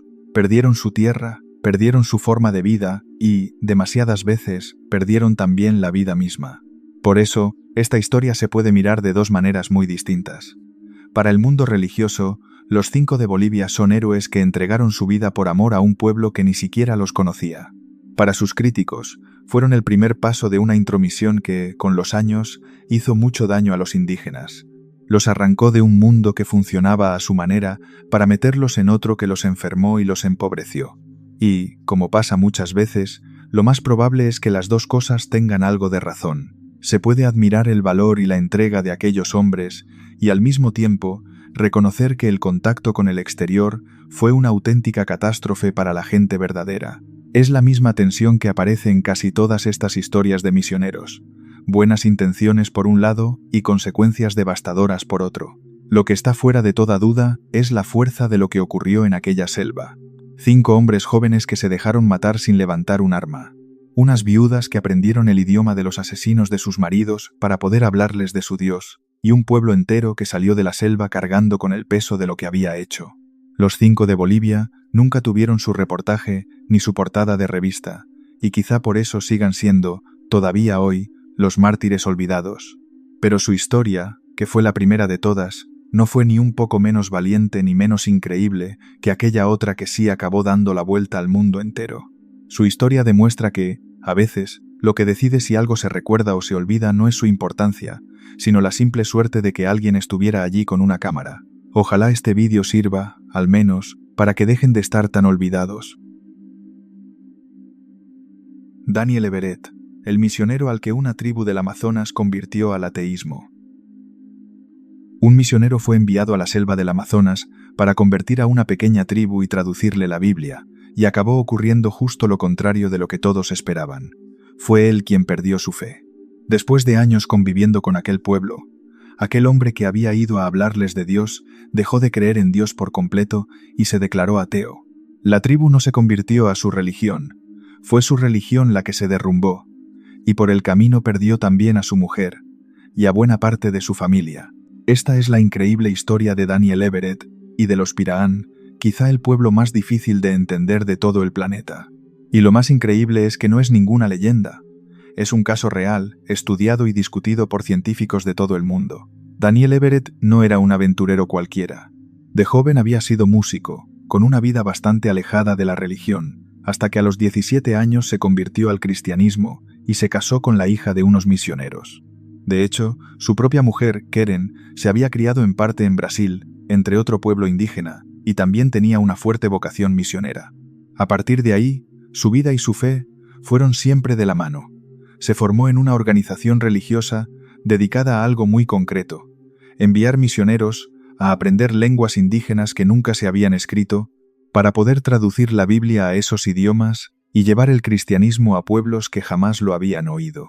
Aquella organización, muy conocida en el mundo de la traducción bíblica, formaba a sus misioneros como auténticos lingüistas profesionales, capaces de estudiar y poner por escrito lenguas que nunca habían tenido un alfabeto. Everett resultó tener un don extraordinario para los idiomas, y por eso le encargaron una de las misiones más difíciles de todas. En 1977, Everett viajó al corazón del Amazonas brasileño, a orillas de un río perdido, con su mujer y sus 3 hijos pequeños.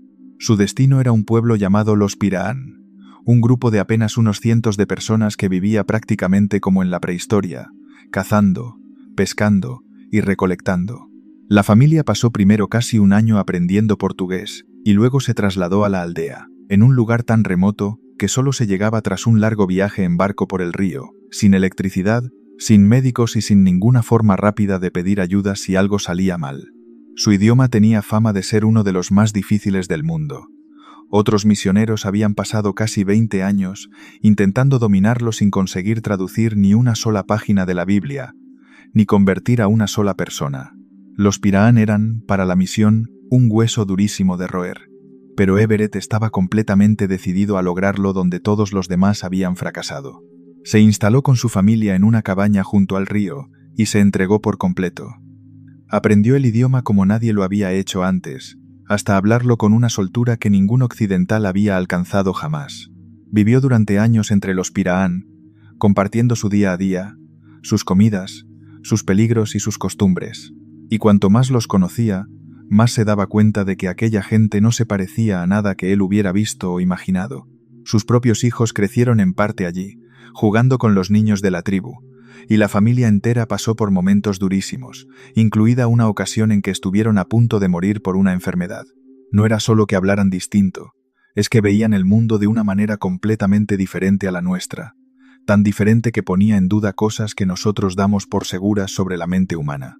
El objetivo seguía siendo el mismo de siempre: aprender bien la lengua para traducir el Evangelio y hablarles de Jesús. Pero, a medida que Everett se metía en la cabeza de los Pirahán, empezó a chocar con un muro que no esperaba. Aquella gente tenía una forma de pensar que hacía que el mensaje que él había ido a llevarles, sencillamente, no encajara por ningún lado. Everett llevaba años trabajando en traducir uno de los Evangelios, pero cada vez que intentaba explicar su contenido, chocaba con esa misma pared invisible. No lo rechazaban por rebeldía ni por hostilidad, lo rechazaban por algo mucho más profundo y desconcertante, algo que tenía que ver con la manera en que entendían la realidad, la verdad y hasta el propio paso del tiempo. Para entender cómo una tribu diminuta y sin escritura consiguió tambalear la fe de un misionero tan convencido, primero hay que entender cómo era realmente aquel pueblo. Y lo que Everett descubrió sobre ellos es, probablemente, lo más fascinante de toda esta historia, porque los Pirahán no eran, ni de lejos, una tribu cualquiera. Imagina un pueblo que no tiene palabras para los números, ni siquiera para el 1 o el 2, un pueblo que no cuenta ninguna historia sobre cómo se creó el mundo, que no cree en ningún dios ni en ninguna vida después de la muerte, y que puede mantener conversaciones enteras silbando o tarareando sin pronunciar una sola palabra. Ese pueblo existe de verdad. Vive en plena selva del Amazonas y se llama los Pirahán. Cuanto más los estudiaba Daniel Everett, más increíble le parecía absolutamente todo lo que veía. Y no son exageraciones sacadas de la nada, sino cosas que Everett fue documentando a lo largo de casi 30 años de convivencia. Lo primero que descubrió, y que más tarde comprobaron también otros científicos, es que los Pirahán no tienen números. En su idioma no existen palabras para las cantidades exactas, como mucho tienen términos muy vagos para decir algo parecido a poco y mucho. No es que sean menos inteligentes, ni muchísimo menos. Es que en su cultura el número sencillamente no hace ninguna falta, y por eso nunca lo desarrollaron. Everett y su familia intentaron durante meses enseñarles a contar hasta 10, y después de 8 meses de clases, ni una sola persona de la tribu lo consiguió. Y eso que algunos sí quisieron aprender, sobre todo para que los comerciantes de fuera no pudieran engañarlos con las cuentas, pero ni aún así lo lograron. El propio hijo de Everett, ya de mayor, estudió también este fenómeno y confirmó los hallazgos de su padre. Fue uno de los descubrimientos más sólidos de toda la investigación. Para ellos, la simple idea de contar carecía por completo de sentido. Su idioma es igual de asombroso. Tiene poquísimos sonidos, de los más simples del mundo, y gran parte del significado se transmite a través del tono y del ritmo, casi como si fuera música. Eso les permite hacer algo increíble. Pueden hablar entre ellos silbando, tarareando o canturreando, sin mover apenas los labios, algo utilísimo cuando están cazando en la selva o llevan comida en la boca. Su lengua no se parece a la de ningún pueblo vecino, y contiene incluso algún sonido que, según los expertos, no existe en ninguna otra lengua conocida de todo el planeta. Para hacerse una idea, es casi como si toda una lengua se pudiera reducir a una melodía. Un Pirahán reconocía lo que otro le decía solo por el ritmo y los tonos, y las madres llegaban a enseñar a hablar a sus bebés canturreándoles. Pero lo más desconcertante de los Pirahán era su forma de ver el mundo. Vivían radicalmente en el presente. No guardaban comida para más adelante. No hacían planes a largo plazo. Y no tenían historias sobre el pasado lejano ni leyendas sobre el origen de las cosas. Cuando Everett les preguntaba de dónde venía el mundo, ellos respondían, sencillamente, que las cosas siempre habían sido así. No creían en dioses, ni en un cielo, ni en un infierno, ni en ningún tipo de espíritu que los fuera a juzgar. Y quizá precisamente por eso, tampoco tenían miedo a la muerte de esa forma angustiosa en que solemos tenerlo nosotros. Cuando alguien moría, lo sentían, pero seguían adelante sin quedarse atrapados en el pasado. Tampoco tenían un arte muy elaborado ni grandes rituales. Todo en su vida giraba en torno a lo inmediato: cazar, pescar, comer y disfrutar del momento. Vivían el ahora con una intensidad que a Everett le costaba comprender. La clave de todo, según Everett, era una especie de regla no escrita que gobernaba toda su cultura. Los Pirahán solo daban importancia a lo que se podía ver y experimentar directamente, o a lo que hubiera visto alguien vivo capaz de contarlo. Todo lo que quedaba fuera de la experiencia directa, todo lo que no se podía tocar ni comprobar con los sentidos, sencillamente no les interesaba ni les parecía real. Y con esa forma tan práctica de entender la vida, Everett aseguraba que eran una de las gentes más felices y tranquilas que había conocido jamás, sin las angustias, las prisas, ni las depresiones que arrastramos en el mundo moderno. Dormían poco y a ratos, de día y de noche, porque pensaban que dormir demasiado te volvía débil y que la selva estaba siempre llena de peligros al acecho. Hay que decir, eso sí, que muchas de estas afirmaciones tan asombrosas venían sobre todo del propio Everett, y que con los años algunos científicos las pusieron en duda. Pero, ciertas o exageradas, aquella manera de ser era exactamente lo que estaba a punto de hacer tambalear todo aquello en lo que él había creído durante toda su vida. Everett estaba a punto de descubrir que aquella forma de pensar tenía consecuencias que ni él mismo imaginaba. El momento en que la fe de Daniel Everett empezó a resquebrajarse tiene que ver con una pregunta de lo más sencilla que le hicieron los propios Pirahán. Cuando él intentaba hablarles de Jesús, de sus milagros y de su resurrección, ellos le preguntaban siempre lo mismo: ¿y tú lo has visto? ¿Lo conociste en persona? Everett tenía que reconocer que no, que Jesús había vivido y muerto hacía 2000 años. Y para los Pirahán, una historia sobre alguien a quien nadie vivo había visto jamás no tenía ningún valor. Perdían el interés al instante. Para ellos, contar algo que no habías presenciado, ni había presenciado alguien conocido, era casi como mentir. Por eso valoraban tanto la verdad de lo que se veía con los propios ojos. Aquello, que al principio parecía solo un obstáculo para su trabajo, se le fue clavando por dentro poco a poco. Everett empezó a hacerse preguntas incómodas.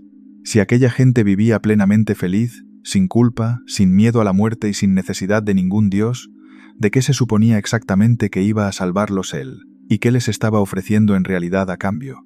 En el fondo, se dio cuenta de que había ido a llevarles la solución a un problema que ellos, sencillamente, no tenían. Pero había algo todavía más profundo. Los Pirahán solo creían en lo que podían comprobar con sus propios ojos, y esa forma de pensar, tan lógica y tan honesta, terminó actuando sobre Everett como un espejo. Empezó a preguntarse cómo podía él sostener una fe que se basaba, precisamente, en algo que nunca había visto ni podría demostrar. Siempre había creído que tener fe consistía justo en confiar en lo que no se ve. Los Pirahán le hicieron ver que también se podía vivir perfectamente sin esa clase de fe. Uno de los Pirahán se lo dijo a la cara con toda naturalidad. Le explicó que sabían de sobra que él había ido hasta allí para hablarles de Jesús, pero que a ellos les gustaba su vida tal y como era, y que no querían saber nada de aquel Dios que no conocían de nada. No lo rechazaban con odio, sino con una tranquilidad absoluta, porque de verdad no lo necesitaban para nada. Otro le comentó que las costumbres de los blancos les parecían rarísimas, y que no pensaban cambiar su forma de vivir por la de alguien tan distinto a ellos. Y ahí, poco a poco, algo terminó de romperse dentro de Everett. Llegó a la conclusión de que aquel mensaje que había cruzado medio mundo para llevarles no era para ellos, y, si era sincero consigo mismo, tampoco podía seguir siendo ya para él. Everett perdió la fe hacia mediados de los años 80, aunque lo mantuvo en secreto durante bastante tiempo por miedo a las consecuencias. El hombre al que habían enviado a convertir a una tribu había sido, en cierto modo, convertido por ella, pero justo al revés de lo previsto, se había vuelto ateo. Cuando por fin lo confesó abiertamente, fue un auténtico terremoto en el mundo misionero. Para la organización que lo había formado y enviado, aquello resultaba casi impensable. Uno de sus mejores hombres, un experto brillante, había vuelto de la selva sin Dios. Durante años siguió trabajando como lingüista y dando clases en la universidad mientras guardaba aquel enorme secreto para sí mismo, y para muchos creyentes su caso acabó convirtiéndose en una especie de aviso incómodo, la prueba de que el contacto profundo con otra cultura podía llegar a destruir la fe en lugar de reforzarla. Y el precio que pagó por aquella sinceridad fue durísimo. Su mujer, que había crecido en una familia de misioneros y que seguía siendo profundamente creyente, no lo acompañó en su pérdida de fe. El matrimonio, que había nacido precisamente de la religión que ambos compartían y que había durado muchísimos años, terminó rompiéndose en un divorcio. Además, varios de sus hijos, que también eran cristianos, se distanciaron de él. En cuestión de muy poco tiempo, Everett perdió a la vez su religión, su matrimonio y buena parte de su familia. Es la gran paradoja de toda su vida. El hombre que había ido a salvar almas terminó perdiendo su fe, su iglesia y su propio hogar. Con el tiempo escribió un libro contando toda su experiencia, y hasta el título venía de los Pirahán. Su forma de dar las buenas noches era decir algo así como «No duermas, que hay serpientes». Pero la historia de Daniel Everett no terminó ni en la selva ni en su casa rota.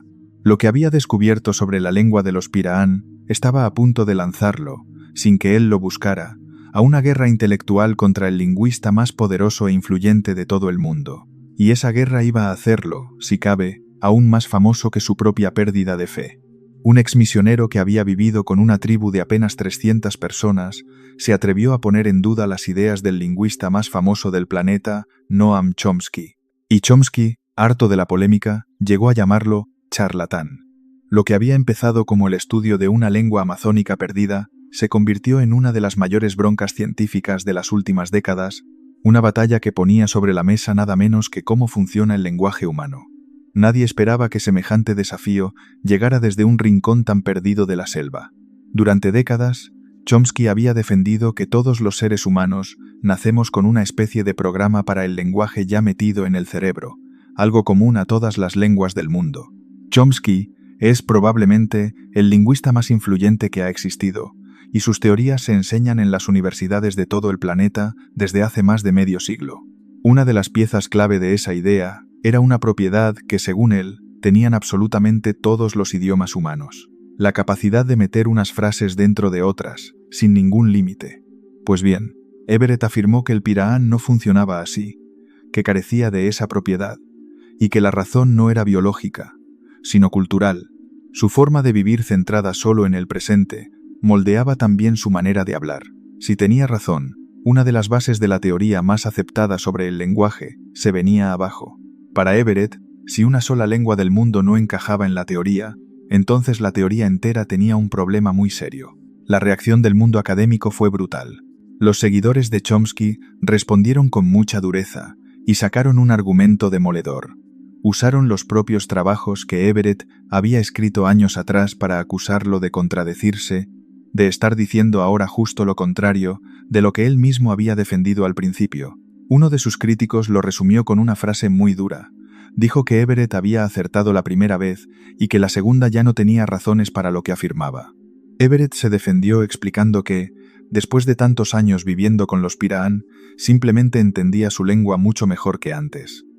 La pelea se volvió cada vez más personal y acabó llegando hasta la prensa.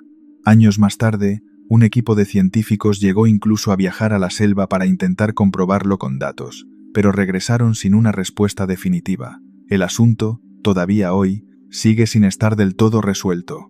La disputa dividió a los expertos en dos bandos que aún siguen enfrentados. Para unos, Everett era un genio incomprendido. Para otros, alguien que exageraba para llamar la atención. Everett recibió también otro tipo de críticas, y conviene contarlas para ser justos. Algunos pensadores lo acusaron de idealizar a los Pirahán, de pintarlos como unos seres casi perfectos y felices, para encajarlos en una vieja fantasía occidental, la del buen salvaje que vive en paz lejos de la civilización. Le reprochaban que se fijara sobre todo en lo que confirmaba sus ideas y pasara por alto lo que las contradecía. Por eso, con esta historia conviene ir con cuidado. Algunas cosas sobre los Pirahán están bien comprobadas, como lo de que no tienen números, pero otras, como que fueran el pueblo más feliz del mundo, dependen en gran parte de la palabra de un solo hombre. De hecho, casi solo él y su exmujer llegaron a hablar de verdad aquella lengua, lo que hacía muy difícil que otros pudieran comprobar sus afirmaciones más llamativas. Aún así, sus defensores recordaban que nadie había pasado tanto tiempo con los Pirahán como él. Sumando todas sus estancias, vivió con ellos casi 30 años. Al final, la historia de Daniel Everett es doblemente asombrosa. Por un lado, es la de un misionero que fue a llevar su Dios a una tribu y volvió sin él, transformado para siempre por la misma gente a la que pretendía cambiar. Y por otro, es la de un hombre corriente que, desde una simple cabaña en el Amazonas, se atrevió a desafiar al lingüista más poderoso del mundo. Perdió su fe, perdió su familia, y ganó a cambio una vida entera dedicada a intentar entender a aquel pueblo diminuto que le había dado la vuelta a todo lo que creía. Los Pirahán no cambiaron lo más mínimo. El que cambió por completo fue él. Su vida entera quedó marcada para siempre por aquel pueblo del que casi nadie había oído hablar. Y esa es, quizá, la mayor lección que una tribu sin números, sin dioses y sin miedo a la muerte, le pudo enseñar al hombre que había ido, precisamente, a salvarla.